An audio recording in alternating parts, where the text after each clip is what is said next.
Good evening, YouTube. It's an intellectual line cook, and I'm speaking. Today we're going to have a discussion about fake white victimhood. As you all know, with the wake of the George Floyd and the Ahmaud Arbery and Breonna Taylor protest, that trifecta that caused all our protests, you'll notice that now that the Confederate symbols of racism are starting to be removed. As the Confederate statues start to come down, as the Columbus statues start to come down, you notice that any kind of racist white person, he's already butthurt. If you don't believe me, for anyone who's black or anybody who's white who's truly not racist, please look at your white friend's Facebook page. Pay attention to it. Because it is social media, and by its very nature, people tell on themselves with it. Whenever you have memes talking about the Confederate flag and looking at it, it's not, hey, it's heritage, not hey. Now granted that there are probably some young white people who were a little misguided. But for most white people, that's not their motivation.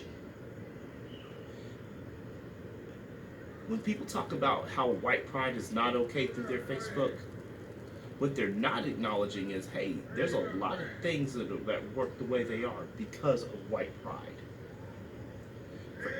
For instance, the reason why most black people don't have African names, although we are of African descent, is because of white pride.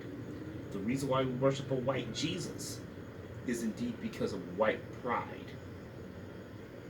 So before white people start attacking and accusing black folks of trying to take things away from them, they really should pay attention and think about someone else's plight. There's a lot of things in this world that are a legacy to white pride. Hey, the reason why a lot of Indians can speak English, I'm talking about from India, is white pride. The reason why it's so wrong for brown people to have socialism, but when it comes to white people having socialism, yeah, y'all might frown on it, but you're not talking about removing the leaders and replacing them with puppets. We're not talking about putting sanctions on them. For instance, Western Europe is way more socialist than Venezuela or Cuba. Well, maybe not so much Cuba, but definitely they're more socialist than Venezuela. What it really is, we don't like the ideal. Well, white supremacy as a whole does not like it when brown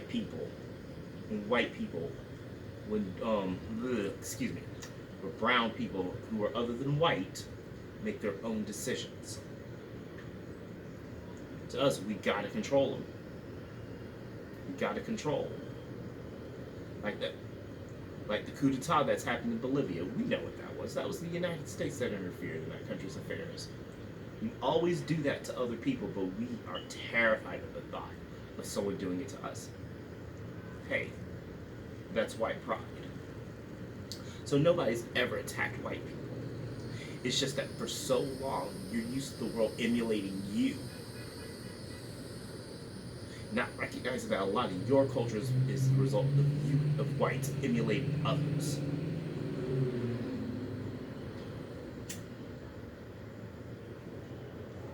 So please stop with the fake victimhood. Your culture is not under attack. How can you defend a nation that's only lasted, quote unquote, 4 years of the Confederacy? Guys, NSYNC lasted longer than the Confederacy. Let that sink in, shall we? 4 years of existence is not a heritage. It is a footnote in history.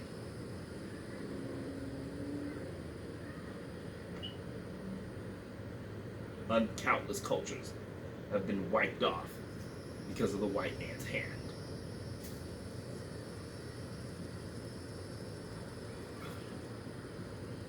Just like when you're hearing Blue Lives Matter. Now it's amazing, these same Blue Lives Matter folks, when you say Black Lives Matter, They're quick to reiterate and say, oh, all lives matter. Watch that when you see that on the book as well. Because it is nothing but a united social attempt to pivot away from the conversation.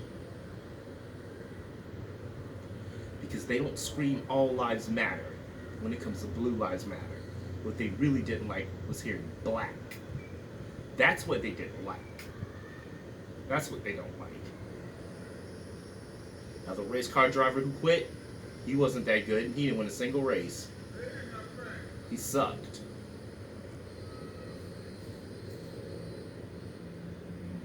So again, it's just fake outrage. He's just covering for the fact that he was sorry. So please, consider the following before you start judging black folks for feeling a certain type of way. Oh, and by the way, with the riots and stuff, let's look at how the media portrays black folks too. Because remember, the media is not our friends. Again, it's the fake white victimhood when they talk about words like liberal media. There is no such thing as liberal media. It's all anti-black. If it's not from the black media, it's anti-black. Just like when they had pictures of looters, when they had pictures of black people in the mix, they kept going looter, looter, looter, looter, looter, looter. But when you had a picture of a white woman walking out with the cheesecake from the Cheesecake Factory, guess what those white people said? Well, we don't know if she's actually stealing.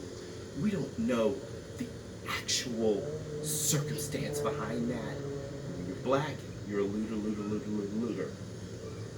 Just like the guy who was recently just killed in Atlanta. The media, as always, they only portray the store burning. They don't show the white perpetrator who's been recently arrested for the arson of that Wendy's. Yes, it was a white guy. Just like a lot of the buildings that are burning in the rioting, when white people say rioting, they don't want to acknowledge it's their own people. It's not black people going to the suburbs and messing up people's shit. It's people from the suburbs coming over here messing up the little shit we have. So before you start accusing black folks of rioting, please consider the following. There are agent provocateurs. And I also want to have a discussion about the recent lynchings, the 2 black men in California. Now this reminds me of the Kendrick Johnson case where a young teenager was found dead, rolled up in a mat. And the medical examiner covered up and said, well, it's an accidental death. I'm sorry, you can't accidentally beat the shit out of yourself and roll yourself into a fucking mat. You cannot do that. And I seen the autopsy and I shared it on Facebook and surprise, surprise, Facebook took it down. What a shock. So whenever the media starts talking about it, when they start pushing it from the medical examiner, best believe it's bullshit.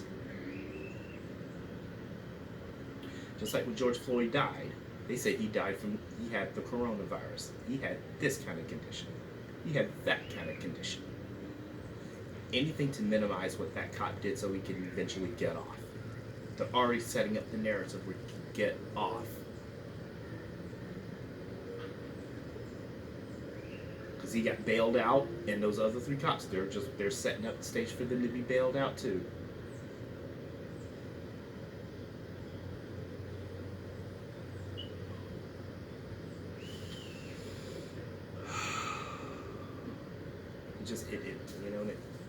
It's wrong.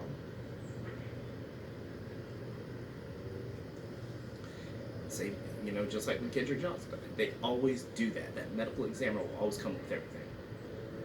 Just like with black, and consider this.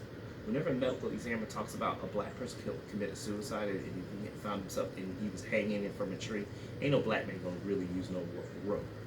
If anything, he's gonna use pills to kill himself.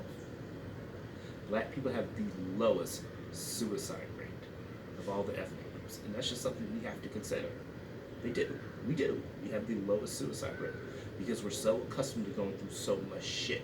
We've become used to handling it, folks. So when you look at these memes, just think of the hoopla. Think about what's going on. And try to look at things more critically. Anyway, I just thought I'd bring it up. It's the intellectual line cook. and I'm speaking.